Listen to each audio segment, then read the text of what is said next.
नमस्कार, मैं निधि रतन और आप देख रहे हैं नेशनल दस्तक। एक तरफ पूरा देश भगवामय होने की कगार पर है। 22 जनवरी को रामलला की प्राण प्रतिष्ठा की तैयारी हो रही है। स्कूल, कॉलेज, यूनिवर्सिटी में राम नाम के नारे पर डांस किया जा रहा है। वही लोग आज नाचने गाने के लिए इतनी तैयारियों से जुलूस निकाल रहे हैं, जिनको नमाज पढ़ने पे दिक्कत होती है, जिनको हिजाब पहनकर लड़कियों के स्कूल में शिक्षा लेने से भी दिक्कत है या कतराते हैं। पूरे देश में इस तरीके का माहौल बनाया जा रहा है मानो जैसे रामलला नहीं आने वाले हैं, जैसे बीजेपी का 24 का चुनाव की इवेंट की तैयारी हो रही है।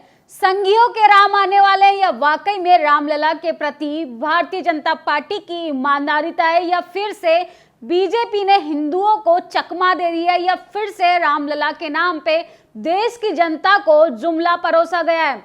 इसके साथ साथ बीएसपी सुप्रीमो मायावती ने आज अपने उत्तराखंड और उत्तर प्रदेश के पदाधिकारियों के साथ बड़ी बैठक की और गंभीर मुद्दों पर चर्चा की। वो तमाम मुद्दे जो बहुजन समाज के रोटी रोजगार से जुड़े हैं, स्वास्थ्य से जुड़े हैं, शिक्षा से जुड़े हैं, जिसको बीजेपी ना सामने लाना चाहती है और ना ही लाने देती है, क्योंकि धर्म के नाम पर जब बीजेपी को वोट मिल ही रहा है तो उसको क्या जरूरत है शिक्षा पे बात करने की, उसको क्या जरूरत है देश में युवाओं के रोजगारों पे चर्चा करने की, क्योंकि देश में वोट तो धर्म के नाम पर दिया जा रहा है। आप लगातार देखेंगे कि किस तरीके से बेरोजगारी अपनी चरम सीमा पर है। भारतवासियों को इजराइल में नौकरी पर भेजने वाली भारत सरकार अपने ही युवाओं को बेरोजगार कर रही है। और क्या इसी देश में रामलला आने वाले हैं जिसमें बेरोजगारी अपनी चरम सीमा पर है, जहां पे महिलाएं सुरक्षा को लेकर चिंतित है, जहां पर शंकराचार्यों का अपमान किया जा रहा है, जहां पे बहुजन बेटियों को कॉलेज यूनिवर्सिटी के दरवाजे पर पीटा जा रहा है, घसीटा जा रहा है, पुलिस के द्वारा डिटेन कराया जा रहा है। तो यह है राम राज्य। राम राज्य की कल्पना करने वाले सतर्क हो जाएं, क्योंकि बहुजन समाज की स्थिति बहुत ही बदतर होने वाली है। वही स्थिति में जाने वाले हैं जिस तरीके से महिलाओं को, दलितों को, एसटी एससी माइनॉरिटी के लोगों को शिक्षा प्राप्त करने का भी अधिकार नहीं था। वही स्थिति में इस 21वीं सदी के आजादी के 75वें साल को हम पाषाण युग में ले जा रहे हैं, क्योंकि ना वहां पे शिक्षा थी, ना ही स्वास्थ्य पे बात होती थी, सिर्फ बात होती थी खाने पर और खिलाने पर। वही देश में चल रहा है। लेकिन बीएसपी सुप्रीमो मायावती लगातार बहुजन समाज के हित अधिकारों पर गंभीरता से अपना काम कर रही हैं। किस तरीके से उन्होंने आज बहुजन समाज के मुख्य अहम मुद्दों पर चर्चा की। आकाश आनंद ने ट्वीट किया है, मैं आपको पढ़कर बता दूं कि आदरणीय बहन जी ने उत्तर प्रदेश व उत्तराखंड स्टेट के सभी वरिष्ठ पदाधिकारियों तथा जिला अध्यक्षों की विशेष बैठक की, जिसमें बसपा के जनाधार को, सर्व समाज को बढ़ाने पर, पार्टी संगठन की मजबूत करने और आगामी लोकसभा आम चुनावों की तैयारी और उम्मीदवारों का चयन करने से लेकर तमाम तरीके की बातें हुई, दिशा निर्देश दिए गए और उस पर समीक्षा की गई। सुप्रीमो मायावती इंडिविजुअल चुनाव लड़ेंगी, लेकिन सोचिए वो 24 के लोकसभा चुनाव के लिए तैयारी में जुट गई हैं। वो अपने पदाधिकारियों के साथ लगातार बैठक कर रहे हैं। आज उन्होंने प्रेस रिलीज भी जारी की है। मैं पढ़कर बता दूं कि बीएसपी प्रमुख सुप्रीमो मायावती जी के द्वारा उत्तर प्रदेश व उत्तराखंड स्टेट के सभी वरिष्ठ पत्रकार तथा जिला अध्यक्षों की यहाँ विशेष बैठक हुई। पार्टी के जनाधार को सर्व समाज बढ़ाने पर, पार्टी संगठन की मजबूती के साथ आगामी लोकसभा आम चुनावों की तैयारी व उम्मीदवारों के चयन से संबंधित तमाम तरीके के दिशा निर्देश दिए गए।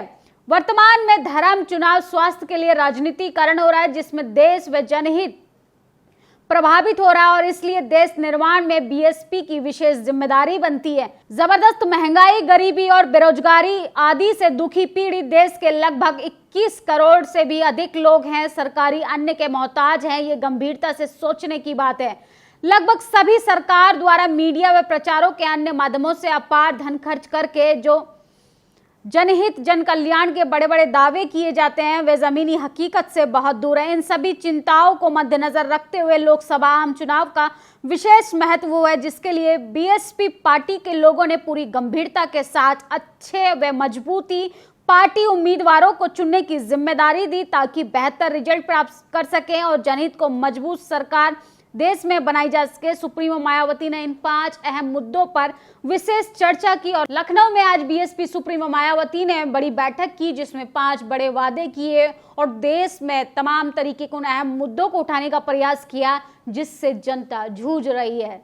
9 साल से आप देख सकते हैं कि जनता के साथ किस तरीके का खिलवाड़ किया जा रहा है। बीजेपी आई थी 15 लाख अकाउंट में पैसा देने का, काला धन लाने का, लाखों लोगों को रोजगार देने का, महिलाओं को सुरक्षा देने का, और देश के प्रधानमंत्री भी लाल किले की प्राचीर से गारंटी देते हैं, विकास की गारंटी। मतलब नरेंद्र मोदी की सरकार तो यही है, नरेंद्र मोदी की सरकार की बीएसपी सुप्रीमो मायावती ने इशारों इशारों में बता दिया कि कहां का विकास हुआ और कहां कहां अभी विकास से वंचित है देश की जनता, देश के गांव, देश के शहर, देश के राज्य।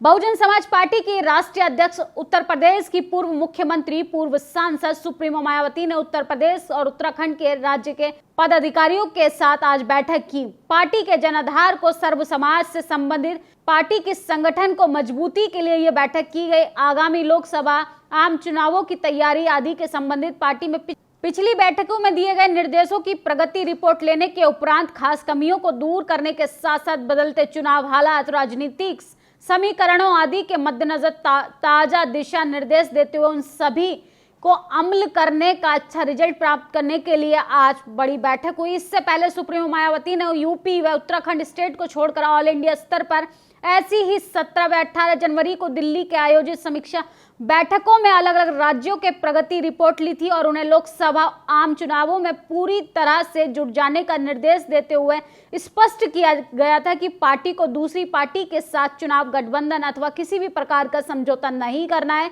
क्योंकि इस क्रम में बार बार धोखा खाना, होशियारी नहीं, गठबंधन के ऐसे कड़वे अनुभव कर्मठ कार्यकर्ताओं का मनोबल टूटता है और मिशन कमजोर होता है। इस प्रकार उत्तर प्रदेश और उत्तराखंड राज्यों में आज भी समीक्षा बैठक और सुप्रीमो मायावती ने सबसे पहले 15 जनवरी को उनके जन्मदिन के उपलक्ष्य में बीएसपी द्वारा देश भर में आयोजित होने वाले जन कल्याणकारी दिवस के आयोजन के बारे में समीक्षा रिपोर्ट ली और कहा अपनी अपनी फीडबैक के मुताबिक वैसे ही देश भर के लोगों को पूरे जोश और उत्साह के साथ खड़ा देश पार्टी के निर्देशों के अनुसार मनाया जाएगा, किंतु खासकर उत्तर प्रदेश में इस सार्वजनिक कार्यक्रम बड़े जोश और गर्मजोशी के साथ मनाया गया, इसके लिए उन्होंने सभी को तहे दिल से शुक्रिया अदा किया और आभार प्रकट किया।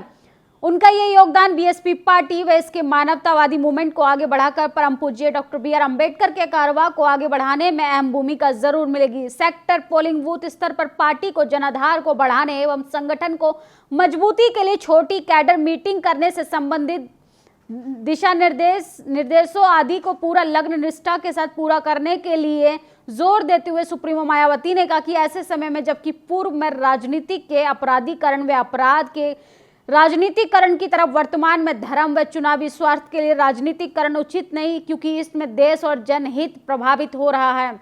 उन्होंने ये साफ तौर पे क्लियर कर दिया है कि वो गठबंधन के साथ नहीं जाएंगी, क्योंकि इससे मूवमेंट कमजोर होता है। साथ ही जबरदस्त महंगाई, गरीबी और बेरोजगारी से दुखी पीड़ित देश के 81 करोड़ से अधिक लोगों के लिए सरकारी अन्न के मोहताज ये कोई इनकी रोजी रोटी स्थायी हल नहीं।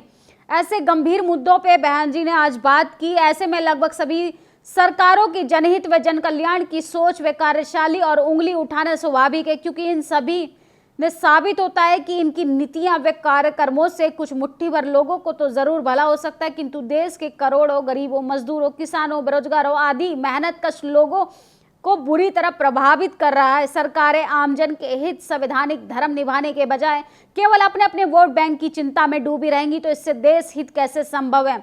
जैसे कि आंकड़ों से स्पष्ट होता है कि देश में पूंजीपतियों की पूंजी तो लगातार बढ़ रही है, किंतु राष्ट्रीय संपत्ति का विकास हो रहा है, ना कि जनता खुश है और ना ही खुशहाल हो पा रही है। सुप्रीमो मायावती ने फिर से दोहराया कि बीएसपी ही एकमात्र ऐसी पार्टी है जो संवैधानिक आदर्शों व मूल्यों के आधार पर चलने वाली पूरी तरह से धर्मनिरपेक्ष पार्टी है और सभी धर्मों पर उनके धार्मिक स्थलों का पूरा आदर सम्मान करके सभी के साथ न्याय व्यवहार करते हुए सभी के जान, माल व इज्जत आबरू की सुरक्षा करने की गारंटी सुनिश्चित करती है।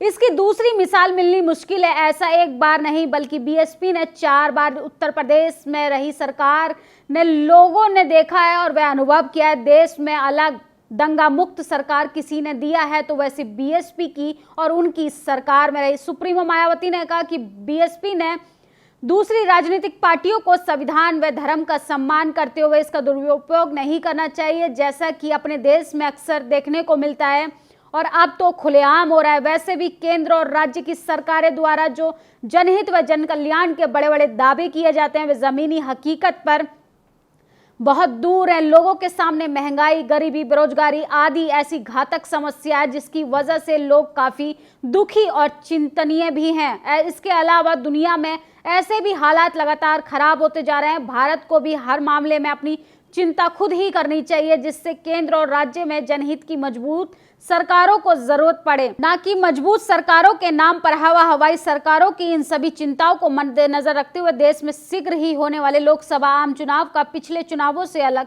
विशेष महत्व है, जिसके लिए पार्टी के लोगों को गंभीरतापूर्ण, साथ और अच्छी मजबूत तरीके से उम्मीदवार को चुनने की जिम्मेदारी दी जाती है तथा इसके लिए अब समय बहुत ही कम बचा है। लोकसभा का आम चुनाव अकेले अपने बलबूते पर लड़ने को पार्टी के स्टैंड को दोहराते हुए उन्होंने कहा कि ऐसे में पार्टी के लोगों का बेहतर रिजल्ट लाने में जबरदस्त तैयारी है और जिम्मेदारी है और इसके लिए वे लोग मीडिया द्वारा फैलाई गई हर प्रकार की अफवाहों एवं मिथ्या प्रचार आदि के अलावा विरोधी पार्टियों के साम दाम दंड भेद आदि हथकंडों से दूर रहकर पार्टी के दिशा निर्देशकों को पूरा करने के लिए संगठित होकर पूरे तन मन धन से इस काम के साथ लगे रहे। बाबा साहब डॉक्टर बी आर अम्बेडकर का मिशन अधूरा बीएसपी करेगी पूरा, जिसमें ही सर्व समाज का हित सुरक्षित है। अर्थात इन सभी बातों की तरफ पार्टी के लोगों को जरूर ध्यान देना चाहिए। पार्टी के सर्वजन हिताय, सर्वजन सुखाय की सोच और नीति के आधारित कार्रवाई को आगे बढ़ाना चाहिए। तो आज उत्तर प्रदेश की राजधानी लखनऊ में बीएसपी सुप्रीमो मायावती ने प्रेस कॉन्फ्रेंस की और अपने वरिष्ठ पदाधिकारियों के साथ गंभीरतापूर्ण लोकसभा चुनाव की तैयारी के लिए एक रणनीति तैयार की, दिशा निर्देश दिए गए और उन्होंने उन तमाम मुद्दों पर चर्चा की जो देश की जनता भुगत रही है। भय, भूख, भ्रष्टाचार तो खबरें होती हैं जिसको टीवी अखबार लगातार छुपाने की कोशिश करता है, लेकिन सोचिए 80 करोड़ लगभग देश की जनता मजबूर है, परेशान है, हताश है, निराश है, क्योंकि उनको कहीं ना कहीं खाने के लिए भी राशन नहीं दिया जा रहा है। लेकिन होर्डिंग बैनर पे हमारे देश की तस्वीरें कुछ और दिखाई जा रही हैं। लेकिन इस वीडियो पर आपकी क्या प्रतिक्रिया कमेंट बॉक्स में ज़रूर बताएं, कि कहीं ना कहीं जनाधार की बात करने वाली बीएसपी पार्टी ही है, वो जो बाबा साहब ने सपना देखा था कि देश को कैसे विकसित देश बनाया जाए, कैसे इस देश को बौद्धमय भारत बनाया जाए। तो देश की जनता जब खुशहाल रहेगी, देश के पास रोटी, रोजगार, शिक्षा, स्वास्थ्य, महिलाओं की सुरक्षा पर जब बात होगी तो ये देश तभी खुशहाल हो पाएगा। अपनी राय कमेंट बॉक्स में ज़रूर बताएं, क्या बसपा की रणनीति वाकई में लोकसभा चुनाव में कुछ बदलाव ला पाएगी या नहीं। नेशनल दस्तक की आपसे गुजारिश है कि अगर इसको बचाना चाहते हैं तो नेशनल दस्तक को सब्सक्राइब करने के लिए रेड कलर के सब्सक्राइब बटन को दबाएं, फिर बेल आइकन की घंटी दबाएं। नेशनल दस्तक को बचाने के लिए बहुत जरूरी है कि हर खबर को शेयर करें, लाइक करें, कमेंट जरूर करें।